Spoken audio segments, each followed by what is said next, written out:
तो दोस्तों आज हम फिर से आपके लिए लेकर आए हैं देश दुनिया की सभी ताजा बड़ी खबरें। फटाफट एक एक कर विस्तार से आज आपको बताएंगे, तो वीडियो को अंत तक जरूर देखें। दोस्तों वीडियो बनाने में हमें काफी मेहनत लगी है, तो वीडियो को दिल से लाइक कर दीजिए। दोस्तों पहली खबर में आपको बता दें कि रमजान को लेकर सऊदी अरब ने किया बड़ा ऐलान। सऊदी अरब में रमजान में नहीं खुलेंगे रेस्टोरेंट, सभी पर लगाया सऊदी अरब की सरकार ने बैन। वहीं आपको बताएंगे दोस्तों कि इंदौर में प्रधानमंत्री मोदी की तस्वीर लगाना यूसुफ को घर में पड़ा भारी, मकान मालिक ने घर से निकालने की दी है धमकी।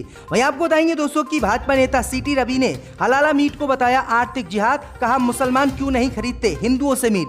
वहीं आपको बताएंगे दोस्तों कि महाराष्ट्र में संकट में ठाकरे सरकार, कांग्रेस के 25 विधायकों ने दिखाए बागी तेवर, सोनिया गांधी से मांगा है मिलने का समय, गिर सकती है महाराष्ट्र में सरकार। वहीं आपको बताएंगे दोस्तों कि पत्रकार राणा अयूब के विदेश जाने पर लगी पाबंदी, ईडी ने जारी किया लुक आउट सर्कुलर, जांच में शामिल होने के लिए कहा। वहीं आपको बताएंगे दोस्तों कि 5 साल बाद भी नहीं मिले चाचा भतीजे के, उत्तर प्रदेश में दिल, अखिलेश के खिलाफ सिपाल ने लिया अब बड़ा फैसला, हो सकती है दोनों में फिर से लड़ाई उत्तर प्रदेश में शुरू। तो दोस्तों सभी खबरों को आपको एक एक कर बताने वाले हैं। वीडियो को लाइक कर चैनल को सब्सक्राइब कर दें और हमें कमेंट में बताएं कि आपके जिले किस राज्य से हमारी खबरों को देख रहे हैं। इसी बीच पर तो दोस्तों अगली खबर की ओर, तो रमजान को लेकर सऊदी अरब की सरकार ने किया बड़ा ऐलान। सऊदी अरब में रमजान में नहीं खुलेंगे रेस्टोरेंट। जी दोस्तों आपको बता दें ये बड़ी खबर सामने निकल कर आई दोस्तों कि मुसलमानों का सबसे पवित्र महीना रमजान कुछ ही दिनों में शुरू होने वाला है। पैगंबर मोहम्मद के जन्म स्थान मक्का में इस पर्व की धूम देखने को मिलती है। सऊदी अरब में अभी से ही रमजान को लेकर तैयारियां शुरू हो गई हैं। सऊदी अरब की सरकार ने भी रमजान को देखते हुए अभी से कई गाइडलाइन जारी की हैं। सरकार ने निर्देश दिए हैं कि रमजान के महीने में दिन के समय सऊदी अरब में सभी रेस्टोरेंट बंद रहेंगे। सऊदी अरब की सरकार ने यह भी कहा है कि रमजान के दौरान मस्जिदों से नमाज की लाइव स्ट्रीमिंग पर भी प्रतिबंध रहेगा। भैया आपको बता दें कि काउंसिल ने कहा है कि रमजान से जुड़ी किसी भी जानकारी के लिए लोग उनकी आधिकारिक वेबसाइट पर जाएं। सऊदी अरब में रमजान के महीने में दिन के वक्त सभी रेस्टोरेंट बंद रहेंगे। शाम को रेस्टोरेंट खोलने की अनुमति होगी ताकि उपवास तोड़ने वाले लोग इफ्तार के लिए रेस्टोरेंट से भोजन ले जा सके। तो ये बड़ी अपडेट आई दोस्तों कि सऊदी अरब ने ये बड़ा ऐलान किया है, जिसके बाद पूरी दुनिया में सऊदी अरब के इस ऐलान की चर्चा हो रही है। इसी बीच पर तो दोस्तों अगली खबर की ओर, तो मध्य प्रदेश के इंदौर में प्रधानमंत्री मोदी की तस्वीर यूसुफ को घर पर लगाना पड़ा भारी, मकान मालिक ने बेघर करने की दी धमकी। जब दोस्तों आपको बता दें कि मध्य प्रदेश के इंदौर में एक चौंकाने वाला मामला सामने आया है। यहाँ एक युवक को घर में प्रधानमंत्री मोदी की तस्वीर लगाने पर मकान मालिक ने घर खाली करने की धमकी दे दी है। पीड़ित युवक शिकायत लेकर मंगलवार को पुलिस कमिश्नर कार्यालय में पहुंचा। वहीं आपको बता दें कि उसने फरियाद की है कि तस्वीर नहीं हटाने पर मकान मालिक ने घर खाली करने की धमकी दे दी है। मामले में वरिष्ठ अधिकारियों ने संबंधित थाना प्रभारी को जांच के निर्देश दिए हैं। तो ये बड़ी अपडेट आई दोस्तों कि प्रधानमंत्री मोदी की तस्वीर लगाना मुस्लिम व्यक्ति को मध्य प्रदेश के इंदौर में भारी पड़ गया। इसी बीच पर तो दोस्तों अगली खबर की ओर, तो भाजपा नेता सीटी रवि ने हलाल मीट को बताया आर्थिक जिहाद, कहा मुसलमान क्यों नहीं खरीदते हिंदुओं से मीट। जब दोस्तों आपको बता दें कि भाजपा के राष्ट्रीय महासचिव सीटी रवि ने कहा है कि हलाला मीट आर्थिक जिहाद के समान है। बता दें कि कुछ दक्षिणपंथी हिंदू संगठन हलाला मांस का बहिष्कार कर्नाटक में कर रहे हैं। पिछले कुछ दिनों से सोशल मीडिया पर हिंदुओं से हलाला मीट से दूर रहने की अपील की जा रही है और ऐसे संदेशों की झड़ी लगी हुई है। भैया आपको बता दें कि इसी को लेकर बीजेपी नेता सीटी रवि ने कहा है कि हलाला मीट आर्थिक जिहाद है। जिस तरह से मुसलमानों ने पूरे देश में लव जिहाद फैला रखा है, उन्होंने कहा है कि आखिरकार मुसलमान आर्थिक जिहाद फैलाकर आखिरकार क्या देश में करना चाहते हैं। उन्होंने कहा है कि मुसलमान आखिरकार हिंदुओं से क्यों मीट नहीं खरीदते हैं। वहीं आपको बता दें कि उन्होंने मुसलमानों पर आरोप लगाया है कि मुसलमान सबसे पहले अल्लाह की आयत पढ़ के जानवर को ज़िबा करते हैं और उसके बाद उस पर फातिया पड़ी जाती है और उसी मांस को हिंदुओं को बेच दिया जाता है, जो बिल्कुल गलत है और इस तरह की घटनाओं को बिल्कुल बर्दाश्त नहीं किया जाएगा और हिंदू किसी भी मुसलमान से मीट ना खरीदे। तो ये बड़ी अपडेट आई दोस्तों की भाजपा किस तरह से फिर से देश में नफरत फैलाने में। इसी बीच पर तो दोस्तों अगली खबर की ओर, तो महाराष्ट्र में संकट में ठाकरे सरकार, कांग्रेस के 25 विधायकों ने दिखाए बागी तेवर, सोनिया गांधी से मांगा मिलने का समय।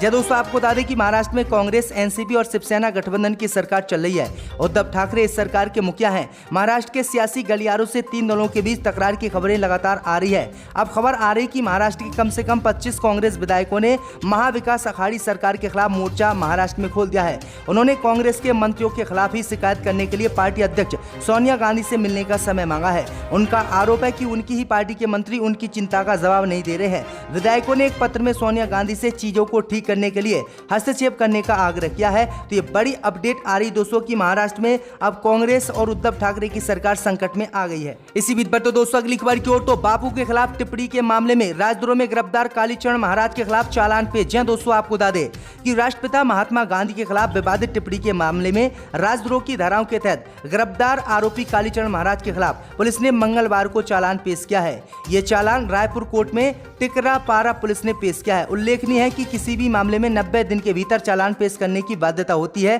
इसी के चलते सीजेएम भूपेंद्र वसनीकर की कोर्ट में आज टिकरापारा पुलिस ने चालान पेश किया है। बता दें कि आरोपी कालीचरण महाराज पर दिसंबर 2021 में राजधानी के रावण भाड़ा मैदान में आयोजित धर्म संसद में राष्ट्रपिता महात्मा गांधी पर विवादित टिप्पणी की गई थी, जिसके बाद इन पर केस दर्ज किया गया था और ये लगभग 1 महीने तक जेल में भी रहे थे, लेकिन अब इनके खिलाफ चालान पेश कर दिया गया है। तो दोस्तों अगली खबर की ओर, तो धान खरीद को लेकर राहुल गांधी ने बीजेपी और टीआरएस सरकार पर साधा निशाना। जब दोस्तों आपको बता दें कि कांग्रेस नेता राहुल गांधी ने मंगलवार को धान खरीद के मुद्दे पर केंद्र की भाजपा और तेलंगाना में टीआरएस सरकार पर निशाना साधा है। उन्होंने मांग की है कि दोनों सरकार किसानों द्वारा उगाए गए धन के एक एक दाने की खरीद के लिए सभी आवश्यक कदम उठाएं।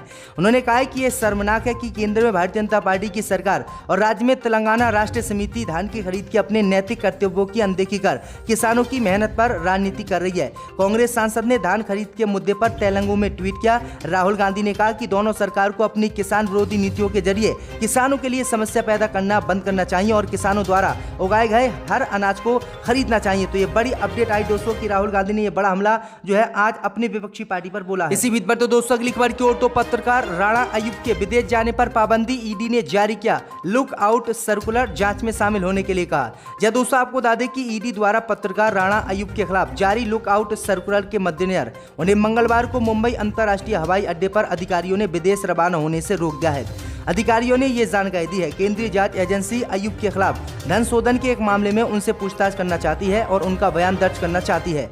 अधिकारियों ने बताया है कि पत्रकार लंदन के लिए उड़ान भरने को लेकर मुंबई अंतर्राष्ट्रीय हवाई अड्डे पर पहुंची, लेकिन अब्रजन अधिकारियों ने उन्हें रोक दिया। इसके तुरंत बाद ईडी की एक टीम ने हवाई अड्डे पर उनसे पूछताछ की और उन्हें जांच में शामिल होने के लिए कहा।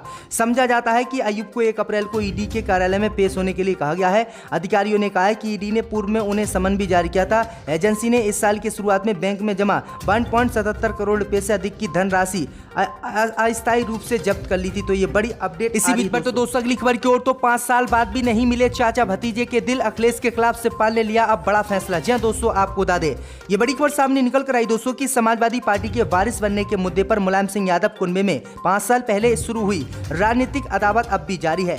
शिवपाल सिंह यादव ने सपा के नवनिर्वाचित विधायकों की बैठक में नहीं बुलाए जाने से नाराज होकर फिलहाल शपथ ग्रहण से इनकार कर दिया है। चर्चाओं के मुताबिक भी अखिलेश यादव की ओर से बुलाई गई सहयोगी दलों के नेताओं की बैठक में शामिल नहीं होंगे।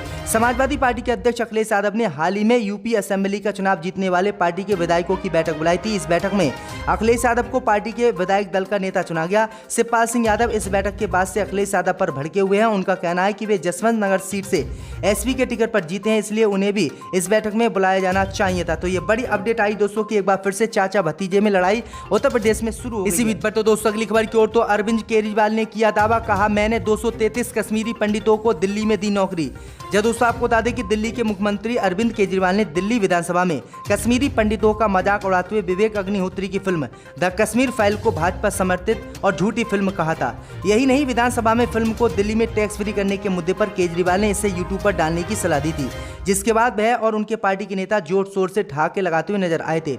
इस बीच प्रवासी शिक्षण संस्थान ने ट्विटर पर एक प्रेस विज्ञप्ति जारी कर केजरीवाल को बेनकाब कर दिया है। इससे साफ कहा गया है कि अरविंद केजरीवाल झूठ बोल रहे थे। इस मामले को कई समाचार पत्रों में प्रकाशित किया गया है। दरअसल आपको बता दें कि अरविंद केजरीवाल ने एक इंटरव्यू में कहा था कि मैंने 233 कश्मीरी पंडितों को नौकरी दी। भाजपा ने क्या किया है? कश्मीरी पंडितों का मुद्दा बहुत संवेदनशील है। हम केंद्र सरकार के साथ मिलकर काम करने को तैयार हैं। इस पर राजनीति बंद होनी चाहिए। भैया आपको बता दें कि अब केजरीवाल के इसी बयान को जो है कई एजेंसियों ने झूठ बताया है। इसी बीच पर तो दोस्तों अगली खबर की ओर, तो असम में अल्पसंख्यक बहुसंख्यक नहीं रहे मुस्लिम, सीएम हेमंत बिस्व शर्मा ने किया ऐलान। जब दोस्तों आपको बता दें कि असम के मुख्यमंत्री हेमंत बिस्व शर्मा ने सोमवार को कहा कि राज्य में मुस्लिम समुदाय बहुसंख्यक है। उन्होंने कहा है कि पूर्वोत्तर राज्य में अब इसे अल्पसंख्यक नहीं माना जा सकता। कई जिलों में हिंदू अल्पसंख्यक है। मुख्यमंत्री ने कहा है कि जब हिंदू राज्य में बहुसंख्यक नहीं है तो आप उन्हें अल्पसंख्यक घोषित कर सकते हैं, लेकिन मैं ये अपील करना चाहूंगा कि जब जिले में हिंदू समुदाय बहुसंख्यक नहीं है तो उस जिले में हिंदुओं को भी अल्पसंख्यक घोषित किया जाए। असम में ऐसे कई जिले हैं जहां हिंदू अल्पसंख्यक हैं, उनमें से कुछ में 5000 से भी कम हिंदू हैं। शर्मा ने कहा है कि मुसलमान समुदाय बहुसंख्यक है और असम में सबसे बड़ी कम्युनिटी है। ये सिर्फ मेरी राय नहीं है, ये आंकड़े हैं। सांख्यिकी के रूप से मुस्लिम असम में सबसे बड़ा समुदाय है। असम विधानसभा के बजट सत्र में राज्यपाल के अभिभाषण पर बहस के दौरान बोलते हुए शर्मा ने कहा कि आज मुस्लिम समुदाय के लोग विपक्ष में नेता हैं, विधानसभा में हैं और उनके पास समान अवसर और शक्ति है। इसलिए ये सुनिश्चित करना उनका कर्तव्य है कि आदिवासी लोग के अधिकारों की रक्षा की जाए और उनकी भूमि पर कब्जा नहीं किया जाए। तो ये बड़ी अपडेट आ रही है दोस्तों। ऐवान में टेबल पर पैसे डाले गए थे। अब कौन उस वक्त यहाँ बैठा था वो अक्लमंद जानते हैं, मगर मैं दोहराना नहीं चाहता। मैंने ये भी देखा था 2006 में कि एक